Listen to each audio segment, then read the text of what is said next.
Hein, on veut la chose tout de suite, nous les hommes. Hein. On est toujours impatients. Mais malgré tout ça, on dit que Dieu, lui, use de patience envers nous. Rendez-vous compte. Quand tu regardes ta vie par rapport à ce qui a été dit ce matin, c'est là qu'on voit que l'amour de Dieu, ce n'est pas l'amour des hommes, mais sa patience. Mais il y en a qui patientent. Et puis un jour, ça arrive. Ce qu'on souhaitait arrive. Et là, c'est plus que la banane. C'est le régime de banane. Hein?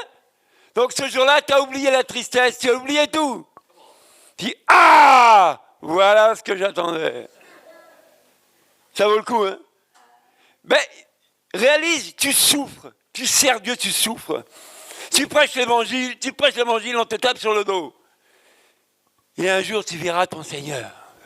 Celui qui t'a appelé, tu le verras un jour tel qu'il est. C'est ça notre récompense. Le monde, on sait ce que c'est. Quand tu as vécu ici des histoires, tu sais très bien ce que c'est. Bon, les jeunes, prenez courage. Vous allez découvrir ce que c'est que le monde. La vraie vie. Hein, Jean-Claude? Hein, les jeunes, ils vont savoir ce que c'est que la vraie vie. Comment gagner son pain. Mais n'oubliez pas que Jésus est là.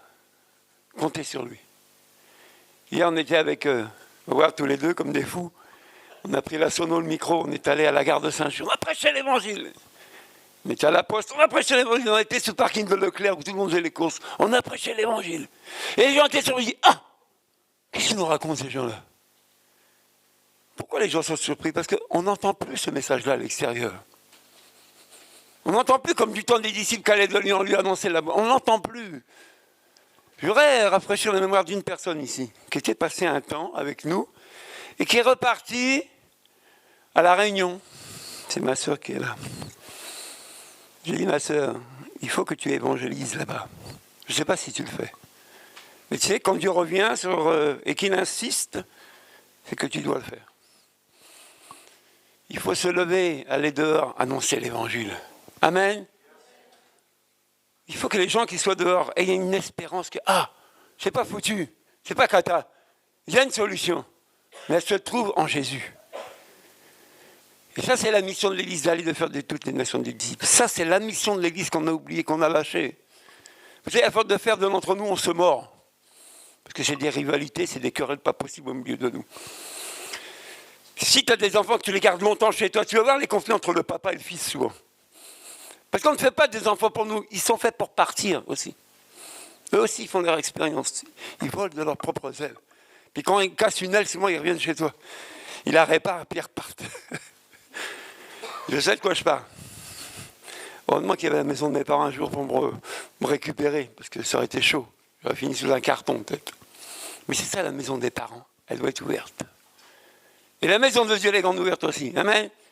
Nous, on prend tout le monde. Ne cherche pas si t'es haut, beau, grand, on s'en moque. Viens que tu es. Jésus t'aime.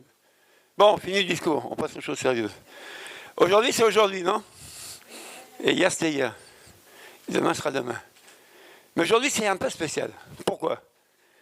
Parce que comme je le disais, quand on a fait la présentation de Siam, il y a 15 jours, on n'est pas un accident quand on arrive au monde. Personne n'est un accident. Si tu devais naître, tu naîtras. C'est tout. C'est comme ça. Il y a ce que nous, on prévoit, ce que nous, on planifie, et ce que Dieu veut, hein, et ce que Dieu réalise. Donc je dis gloire à Dieu parce que j'ai rencontré des personnes qui se sont armées de patience, qui désiraient quelque chose fortement. Et Dieu leur a accordé. Donc, Lauriane, c'est vrai, venez là. Avec ce que vous avez reçu, bien sûr. Passons. Alors moi, je n'ai pas vu la petite encore. Je sais qu'elle est née. Au téléphone, je l'ai entendu bien chanter. Elle a une belle voix. J'espère qu'elle fera de la louange un jour. Mais on n'a pas encore vu son visage. Qui a vu le visage déjà de Louise? Ben voilà. Quand on voit le visage de la petite, on voit maman en même temps. Et si on voit maman, on voit la grande maman qui est là-bas aussi. Il ne faut pas oublier que on a eu des parents et on a des parents. Voilà. Alors vous savez, bon, dans le Nouveau Testament, on ne parle pas beaucoup de présentation d'enfants. Hein. Bon, Jésus a été présenté au temple. Et puis on voit Jésus dans Marc 10 où il dit « Laissez venir à moi les petits enfants. Hein » Et Jésus prend les enfants dans ses bras et il les bénit. Et il y a une parole de bénédiction qui est dans Nombre 6. Et ça, c'était réservé aux prêtres. C'était la bénédiction des prêtres. Hein? Et cette bénédiction était comment? L'Éternel dit à Moïse, transmet ses instructions à Aaron et à ses fils. Voici comment vous bénirez les Israélites. Vous leur direz que l'Éternel te bénisse et te garde. Que l'Éternel fasse briller son visage sur toi et t'accorde sa grâce. Que l'Éternel se retourne vers toi et te donne la paix. C'est ainsi qu'ils mettront mon nom sur les Israélites et je les bénirai. Amen. Quand on présente un enfant, on doit savoir pourquoi on le présente au Seigneur. Cet enfant-là ne grandira pas tout seul. Il y a une responsabilité sur cet enfant. C'est d'abord les parents. Ce n'est pas le pasteur qui va élever l'enfant, ni l'église. C'est la responsabilité des parents d'élever leur enfant. Donc les parents doivent savoir que quand on présente un enfant au Seigneur, on a un engagement aussi, nous, devant Dieu, vis-à-vis de notre enfant. Et l'engagement des parents, c'est d'élever l'enfant selon la parole de Dieu. De donner envie à cet enfant de prier et de venir à l'église. Ça, c'est la responsabilité des parents. Souvent, on accuse Dieu. Oui, Dieu, oui, mais nous, les parents, où est notre responsabilité avec notre enfant? Comment on l'éduque? Comment on éduque nos enfants aujourd'hui? Nous sommes responsables de nos choix. Moi, je dis tout le temps, faire un enfant, c'est pas bien compliqué, hein, pour beaucoup. Mais élever l'enfant, ça devient plus compliqué. Surtout dans une génération où on voit que le mal s'amplifie. Avant, pour trouver du shit et tout ça, il fallait se faufiler. Aujourd'hui, n'importe où t'en trouves. Sorti des écoles partout, t'en trouves. Bon, je parle peut-être pour quelqu'un ici, mais bon, je sais de quoi je parle. Mais pour dire que tomber dans les mauvaises choses, c'est très facile. Mais là où les yeux des parents ne sauront pas, qui va veiller sur cet enfant? C'est ça que je voudrais qu'on comprenne aujourd'hui. Pourquoi on va présenter Louise au Seigneur? Parce qu'il faut que Dieu garde cet enfant. Que Dieu protège cet enfant. Que Dieu prenne soin de cet enfant, mieux que les parents, mieux que nous. Mais nous aussi, en tant qu'Église, on a une responsabilité. Est-ce qu'on prie régulièrement pour les enfants? Est-ce qu'on prie vraiment régulièrement pour les enfants? Nous sommes responsables, vous les parents. Vous devez comprendre que vous avez un engagement pour cette petite-là. Et vous devez la respecter. Amen? Donc, que ne passe grâce que je ne la casse pas. Mais est-ce que les parents ont un discours à nous donner, un petit témoignage? Voilà, on a voulu, elle est là, gloire à Dieu. Qui veut prendre le micro? Ouais, souvent c'est le chef de famille. Ah, j'aime entendre ça. Franchement, ça se perd de dire que c'est le mari-chef de la famille. Hein. Ça se perd, hein? Franchement, bon courage Cédric, t'es le chef. Amen. Maintenant, ça fait 1 an et demi qu'on est à EDVV avec Lauriane. Et on avait ce désir d'avoir un enfant depuis quelque temps déjà. Mais c'était un peu compliqué. Et voilà, nous avons prié, nous avons jeûné, nous avons prié avec l'homme de Dieu, avec Jean-Luc, les hommes de Dieu ici. Nous avons prié avec toute l'Église. L'Église a prié pour nous. Et le Seigneur a entendu nos prières. Et Lauriane et moi, on voulait vous présenter notre petite Louise. Merveilleux cadeau que Dieu nous a fait. Et je rends grâce à Dieu pour cette merveille. On l'a bien.